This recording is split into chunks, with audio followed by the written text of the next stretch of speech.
Episode number 270 of the Wholesome Fertility Podcast. On today's episode, I'm going to cover how your heart and brain have a connection, but also how your heart and uterus have a connection, and why all three are so important. I'll also cover some important and very interesting research that has come out on heart coherence and how it really does impact the brain, pretty much explaining what has been taught for thousands of years with Chinese medicine. So stay tuned.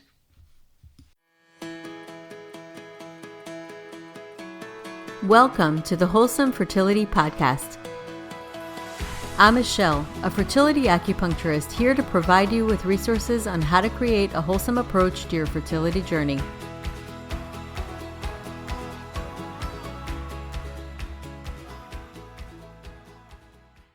Welcome to the Wholesome Fertility Podcast. On today's episode, I'm going to talk about something that I find really fascinating, and I've actually gotten into something called HeartMath. But I'm going to discuss also the connection between the heart and the uterus and why the heart is something that often gets overlooked. Emotions often get overlooked when it comes to the fertility journey.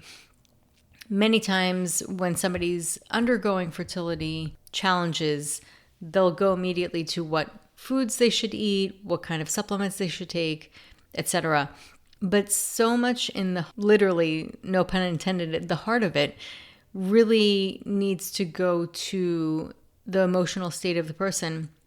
From a Chinese medicine perspective, and from my perspective as a practitioner, I see that because that's one of the things that I look at when I'm treating people. So I'm going to give you kind of my perspective as a practitioner, and I'm also going to give you some data and research and science that's out there.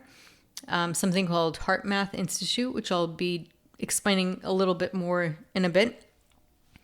But it is really important not to miss the state of the heart, because the state of the heart impacts the uterus directly by a vessel called bowel. I've discussed this before as the heart-uterus connection. And basically, the heart's role on the uterus is to open the uterus. And when the heart is imbalanced, it can impact the role. Because just think about anything. If something has a role, anything, and it has other things that are stressing it, then it's just not going to do its job as well as it would have if it feels more balanced and whole. So I'll explain exactly really the energetics of the heart. So when I talk about energetics of the heart, I'm really talking about a TCM perspective, a traditional Chinese medicine perspective. And it's different than if you went to a cardiologist and they said, oh, something's wrong with your heart. Nothing necessarily is physically wrong with the heart. You could still have an energetic imbalance with the heart, and that have nothing to do with a physical manifestation or something going on physical that really needs to get treated emergently. So I want to throw that out there. Again, also, this is not medical advice. This is not something that should be used as a medical diagnosis, but I thought that it was very important to address. And then you can also look into some of the resources that I'll be mentioning. So the heart in Chinese medicine is considered to be housing the mind. So the mental state of a person is very much connected and linked to the heart. So the heart immediately responds to any mental conditions. And if you've been in a situation where you've had anxiety, you may realize or feel that you have heart palpitations or you're nervous about something. You'll feel it immediately in your heart. What's interesting is that we've always been taught that as traditional Chinese medicine practitioners, that the heart houses the mind and that there is this connection. But new research from the HeartMath Institute, interestingly enough, is also showing that there is a connection. There's this connection and communication that happens between the heart and the mind. So what they're finding is that the heart actually sends signals to the brain. So what state your heart is in, and your heart almost has neurons, the way it functions.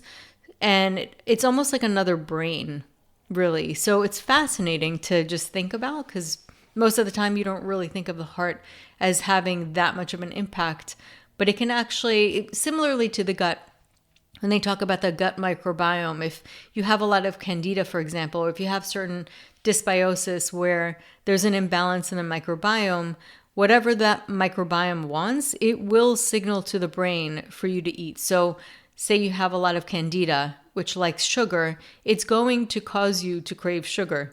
So it's kind of fascinating how we think we're in control, and then we have these organs that are actually communicating with our brain, telling the brain what it wants. And so it sort of overrides our own logic and our will in a sense. So there is this really strong connection between the two. And then on top of it, the heart has a really important role on the uterus. So therefore, having that connection between the heart and the brain, and then the heart and the uterus, one can deduce, and obviously I'll be talking also about the research, that the mental state, really getting into control of the mental state, can impact your uterus ultimately. And that there is this connection between the heart and the mind and having this coherence. So coherence, when something is in coherence, and the HeartMath Institute, they talk about that a lot, heart coherence. And when your heart is in coherence, which what that means is that it's organized, it has a pattern that's rhythmic, and it's more consolidated where it's not as erratic. If you're stressed, what they see is that if you're in a stress mode, or if you're in a mode really that's depleting of energy, that is going to impact the way the coherence shows up in your heart. So the coherence gets impacted by your state of mind, and vice versa. It also impacts your state of mind. So there are certain exercises that they found, one of them slowing down your breath. And they found that doing these exercises can increase your heart coherence and therefore increase your brain coherence. And that altogether, over time, impacts something called the heart rate variability, and which, just to explain it in layman's terms, is that heart rate variability means that it can basically stretch itself and adjust accordingly to certain situations easily. So basically what it means is that it's more adaptable. And over time, when you do these exercises that really come down to our own intention, our breath work, and where we're putting our energy and our focus, and also thinking about positive things that you love. So having a state of thinking about what you love in your life, which points to why a gratitude journal is so important, is because it's putting your focus on what you have, and it also puts your focus on something that really fills your heart. And all of us can find something. So that's something that over time is a practice. It's called a practice for a reason, is because the more you practice, the better you become, and the more you train your mind to focus on those things. And when you get into that state, you really do become a magnet for more of those things, and you get into a state of receivership. So a lot of what I'm saying is really things that I've seen with my own patients. These are observations I've made, and I think that it's really helpful for anybody who's going through the fertility journey to hear. And also kind of a little bit of a pre-announcement. I am in the works of finishing up a book, and I'm very excited about it. It's called The Way of Fertility, and it talks really about the energetics of fertility, and I'm very, very excited about it because it's a lot about what I've seen. It's a lot about what ancient medicine has been teaching us. And if you look at really ancient teachings, ancient medicine, they've always been pointing to very similar, like a lot of different teachings point to the similar things. And really what it comes down to is having a state of balance, living in the accordance with the way, with the Tao, which is nameless, but it's this state of harmony that gets created when things are in balance. And when that happens, it doesn't even necessarily have to rely on what you're eating or doing at all. It really has to do with how you're being, your state of being and state. And it tends to be a really hard thing to control because it's not something that we can observe with the senses that we use a lot, which are the hearing, smelling, tasting, seeing. It's a different type of sense. It's something that's more interoception. Basically, what that means is that feeling inside of your body what is going on. And what HeartMath does, it's so fascinating. And I actually highly recommend getting a device. It's about $150, but it's worth it. It connects to the app, the HeartMath app, or you don't have to actually get the device. If you want to start, the only app of theirs that you can test your coherence is the global coherence one. And that is more where you're joining groups, but nobody really knows who you are. All it does is measure your heart coherence, but it does so in a way of where you're putting your finger on the camera, and then you connect with that, and that it actually does check your heart rate variability and your heart coherence through that. And so that's one free way if you want to just check it out. It won't work on the just straight up HeartMath where they have the different exercises, but it works on the group one. So you could definitely take a look. The group one also has video lessons and it explains everything. The reason I get so excited about this is because I just completed a certification for HeartMath and I'm just blown away. I mean, there's so many levels of like learning about the body and the mind. And now we have so much research and so much coming out that have really been proving what has been said all along. It's basically proving what Chinese medicine says, which is that the heart houses the mind. And the connections, I mean, the heart housing the mind means without the heart, you don't have a held mind, basically. And so when the heart is not in a stable mode, how can it hold a mind? And there are certain people, which is fascinating. I'll mention this. My husband's an ER doctor. I've mentioned that before. So if you've been listening to the podcast, you probably know. And what he actually mentioned, this was fascinating, absolutely fascinating. He had mentioned that when people talk about people dying of a broken heart, there's actual science that shows that there is no medical reason, no like common medical reason for why the person would have a heart attack. Meaning there's no blockage, there's no like specific reason that is typical for people getting heart attacks. So it's not like a blockage or a clot or like, arteries getting like calcified or, all the typical reasons why a person would normally have a heart attack. They don't have that reason. They actually have a completely clear heart, and that the only explanation would be that they're impacted by a very tremendous loss. So it just goes to show how important it is to acknowledge that and realize that. And so with feelings, I want to mention, we're not really built to control our feelings. When the feelings happen, they happen. It's almost like trying to control the wind. When the wind happens, you just let it happen. You allow it to happen. If you try to stop it or resist it, it actually makes it worse. So that's why whenever I talk about validation a lot, because validation is super powerful, it's important to validate your feelings. And I remember a teacher telling me this. It was a health teacher in my middle school years, which happened to be really hard for me. It was around the time my parents got divorced, and it was a really hard time. And I remember her mentioning, feelings aren't right or wrong, they just are. And I was like, wow, this is incredible. This really, really speaks to me on so many levels. And so that was something very powerful. And I just want to mention this to you. Like, there is no right or wrong way to go through the fertility journey, to feel through the losses. And most of the time, the losses happen, from my understanding from a lot of my patients. And obviously every case is different, but a lot of people say they go through it alone. So it is really important to find a good community. And I've actually, two of my patients who I absolutely adore, they both came to me. They're both really close friends. They actually met fairly recently, but they felt this really strong bond together. And they talk about each other like they're sisters. It's just amazing. And they're both going through the same thing. And they're both expressing to me, oh my God, if I didn't have her, I don't know what I would do. It's just like nobody else gets it. So to have that person in your life that truly gets it is priceless. And Unfortunately, not everybody has that. However, nowadays, there are a lot of communities out there where people feel so heard and so seen. And this is for pregnancy loss or people going through the fertility journey.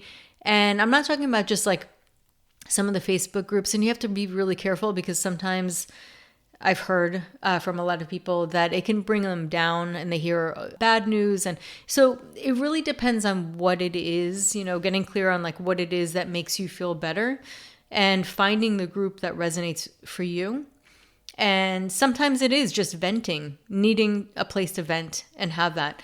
What I mean by bringing them down is when they're seeing like people getting pregnant and then losing it, and then it gets into their mind, oh my God, is that going to happen to me? Those kind of things. So you really have to know yourself and know how certain things are impacting your heart state, how it feels. And really interoception is this golden key of connecting with your body. And one of the best ways to strengthen that is really getting quiet. And HeartMath is a wonderful way as well. And you could do that a couple of times a day or just even once a day for 5 minutes and start out. So the amazing thing about it is that it's like biofeedback. The device connects, you basically put it on your earlobe. It's super easy, not complicated at all. And if you get the device, you could also do it with your finger. So I'd mention that. But if you do get the device, it's really, really easy to use. You literally put it on your earlobe. And what's amazing about it is that it is a form of biofeedback, which basically teaches your mind, when you're aware of what's happening to your heart, to pretty much control the heart. And the tool that you do that with is a breathing, a certain type of breathing rhythm. And it also tells you, it has a little I don't know if it's like circle. Each one is a little different. So you'll see, but it'll basically have a tool that shows you inhale to one end and then you exhale to another end. And you just follow this circle or meter, every one's a little different. And you follow that. And as you're breathing from the heart area. So you just imagine as if your heart is breathing. And you go in and out. And then you focus on emotions of love. You bring yourself back to a place in your life. Maybe it's when you met your partner or something that really, really resonated, or even like connecting with your pet, something that makes you feel that warm and fuzzy feeling. Getting to that state. And when you do that, you start to, it's pretty much meditation, which is loving kindness. It's very similar to that. And then you do that every single day. At first, you start out with your eyes closed and you focus on this and you measure your coherence. But over time, you may not even need the device. You could be out somewhere and dealing with something that might be triggering or stressful. And during that time, you get into the state, you'll know how to connect with that again. So you start to breathe like that on your own because over time you practice. And it's something that you can bring up. It's an emotional state that you can actually start to bring up and control. And that's the fascinating thing about it. So as I mentioned before, emotions are really, once emotions get triggered or they're active, it's very hard to put them back in the box. So you just let them do their thing, let them feel them. Doesn't mean to scream at people or anything like that. Obviously, control yourself to some extent if you're out in public. Find a space, maybe take a couple of deep breaths and kind of be with yourself.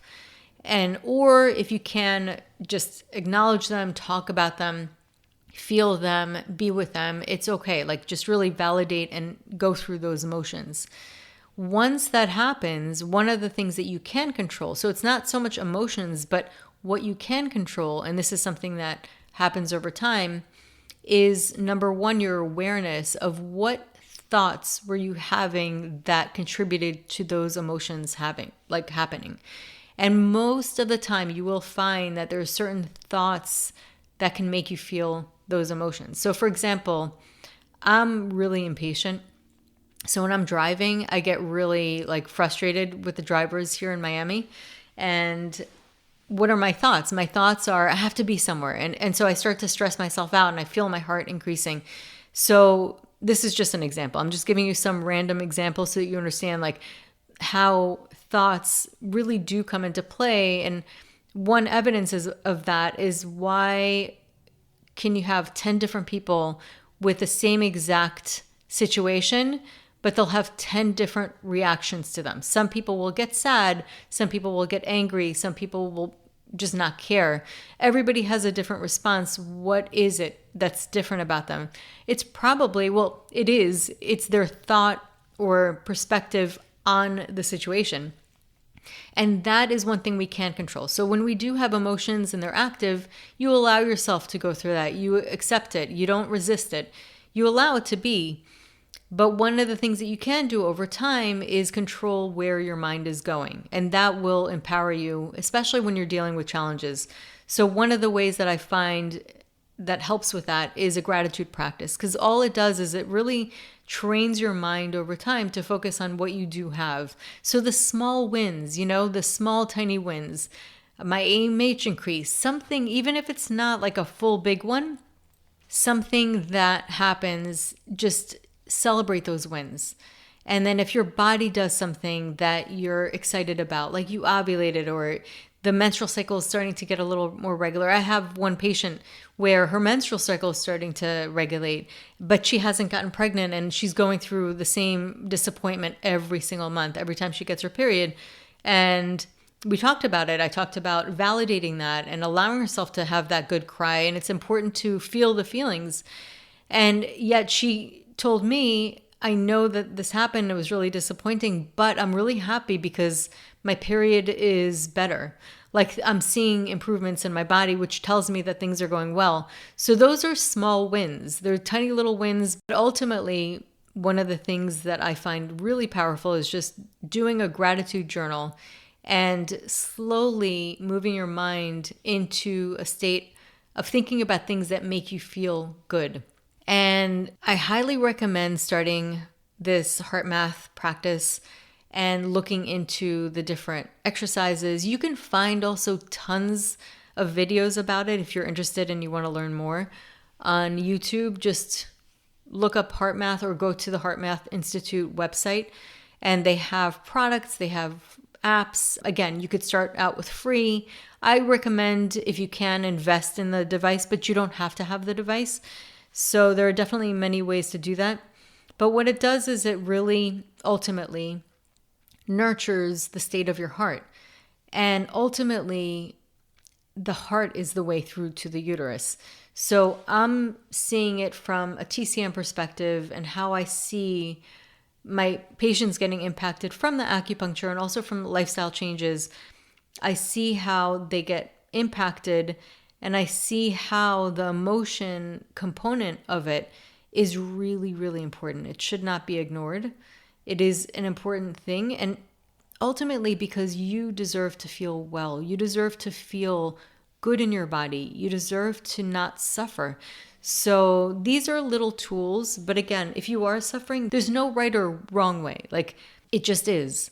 So just like feelings aren't right or wrong, they just are. However you are in this state is just how you feel. And that's okay. Like once you have those active emotions, just allow them to be. Pema Chodron, she's an author and Buddhist monk, and she talks a lot about sitting with your emotions. And one of the books that I love also by Michael Singer is The Untethered Soul. He talks about leaning into what is, leaning into the emotions that you're feeling. And I find that to be incredibly powerful because it's when you allow yourself, it's when you don't resist what is, that it frees you. It really frees you and it allows the emotions to move. So you're not holding them in place, you're just allowing them to be. And you're honoring that. You're honoring the state that you're in. So really it's twofold. It's doing the practice and guiding yourself little by little and really becoming aware of your emotional state and how that impacts your heart. And noticing also, like, how does your heart feel? Sometimes you will literally feel a pressure on your chest if you're feeling anxious. And again, when you're feeling that, just be with it. But the awareness of what that can teach you in that moment, showing you how your body's reacting is huge because it shows you, it starts to teach you how your body responds and how your body sends you signals when it is in certain states. So I hope this was beneficial for you. I do feel like it can really empower you once you really understand that inner terrain. I talk a lot about that, and it's because it is hands down one of the most powerful things you can do, not only for your state of being, but also for your body. Your body will respond to your emotions and your state, and your thoughts are what controls the emotions. So that's kind of like the steering wheel. If you guys ever want to, you can DM me on Instagram. That's always a good place to find me. And my Instagram is at the Wholesome Lotus Fertility. And you can DM me. I have a lot of listeners reaching out to me there. I also give a lot of free fertility content on there, so it's a good place to go. Lots of good tips on diet, supplements, lifestyle, mind tips, all of that. And thank you so much for tuning in today. Have a beautiful day. So that concludes today's episode. You can find all of the links mentioned on the episode notes. If you're enjoying these episodes, please take a moment to share and leave a review. Reviews mean everything to podcasters, and I really enjoy hearing from my listeners. You can also find me on my website at www.thewholesomelotus.com or email me at info@thewholesomelotus.com. I love hearing from my listeners.